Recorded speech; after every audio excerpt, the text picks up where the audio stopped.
Halo guys, jadi hari ini saya akan menjelaskan apa itu pendekatan psikoanalisis. Nah, sebelum saya menjelaskan apa itu pendekatannya, nah, saya di sini akan menjelaskan apa itu psikoanalisis.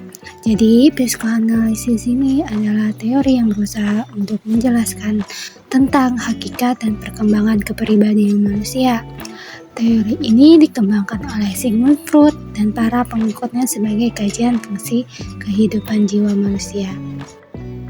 Nah, psikoanalisis juga adalah cabang ilmu yang dikembangkan oleh Sigmund Freud dan para pengikutnya sebagai studi fungsi dan perilaku psikologis manusia. Nah, psikoanalisis juga memiliki 3 penerapan utama, yaitu pertama ada sebagai metode penelitian pikiran. Yang kedua, ada ilmu pengetahuan sistematis mengenai perilaku manusia. Yang terakhir, ada cara atau metode pengobatan untuk menyakiti psikologis atau emosional.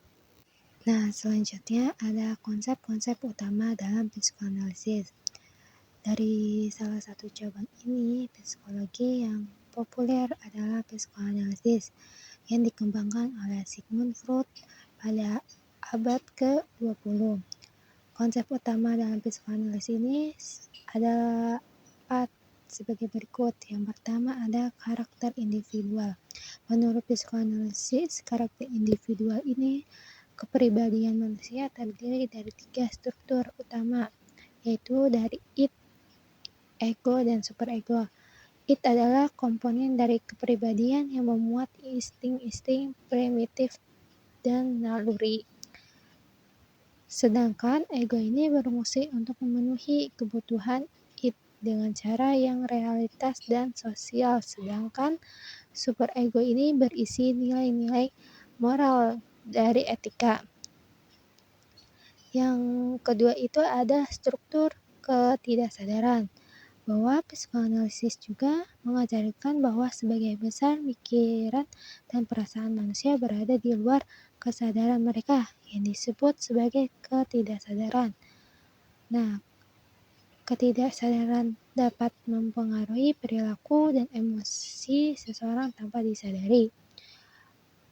Yang ketiga ada mekanisme pertahanan diri. Manusia memiliki mekanisme pertahanan diri yang digunakan untuk melindungi diri dari kecemasan dan ketidaknyamanan emosional seperti penyangkalan, proyeksi, dan sublimasi.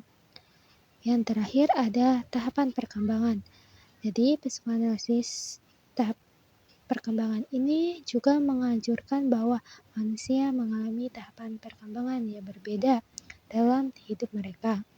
Yang pertama, tahap oral.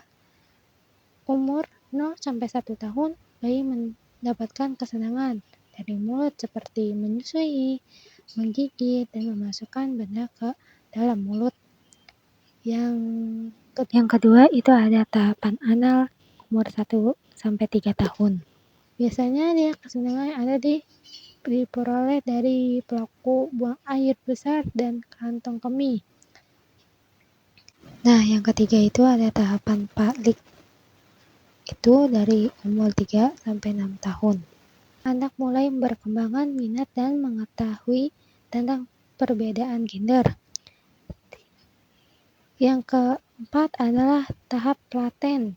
Dari umur 7-10 tahun, energi seksual anak disalurkan melalui hubungan sosial dengan lingkungan. Yang terakhir ada tahap genital dari umur 12 tahun ke atas. Biasanya fokus kembali pada area genital dan anak ini mulai mengalami ketertarikan romantis dan seksual. Yang terakhir ada tujuan psikoanalisis. Nah, tujuannya itu untuk menjelaskan esensi dan perkembangan kepribadian manusia, untuk fokus pada motivasi, emosi, dan aspek internal lainnya. Yang pertama, psikoanalisis ini berpendapat bahwa karakter karakter seseorang berkembang melalui pertentangan batin, terutama pada masa kecil atau usia dini.